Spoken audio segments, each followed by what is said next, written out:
বাংলাদেশ জাতীয়তাবাদী দল বিএনপি এর ভারপ্রাপ্ত চেয়ারম্যান তারেক রহমানের সান্নিধ্যে দেখা গেল বাঁশখালীর ধানের শীষ প্রতীকের মনোনীত প্রার্থী মিশকাতুল ইসলাম চৌধুরী পাপ্পাকে। তিনি বাঁশখালীর প্রয়াত রাজনীতিবিদ মরহুম আলহাজ জাফরুল ইসলাম চৌধুরীর ছোট ছেলে। জানা যায়, বাবার রাজনৈতিক উত্তরাধিকার ধরে রাখতে চট্টগ্রাম ১৬ বাঁশখালী আসনে বিএনপির প্রার্থী হিসেবে নির্বাচন করেন মিশকাতুল ইসলাম চৌধুরী পাপ্পা। নির্বাচনে তিনি ধানের শীষ প্রতীক নিয়ে প্রতিদ্বন্দ্বিতা করলেও শেষ পর্যন্ত জয়ী হতে পারেননি। ওই আসনে বাংলাদেশ জামায়াতে ইসলামী মনোনীত ১১ দলীয় জোটের প্রার্থী অধ্যাপক জহিরুল ইসলাম বিজয়ী হন।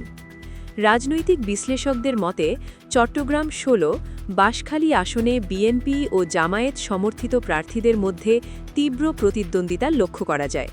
স্থানীয় রাজনীতিতে দুই দলের প্রভাব ও জোটগত সমীকরণ নির্বাচনের ফলাফলে গুরুত্বপূর্ণ ভূমিকা রাখে।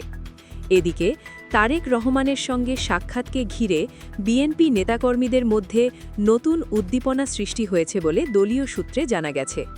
স্থানীয়ভাবে রাজনৈতিক কর্মকাণ্ড আরও জোরদারের আভাসও মিলছে। ডেস্ক নিউজ, দেশ সংবাদ 24, ঢাকা।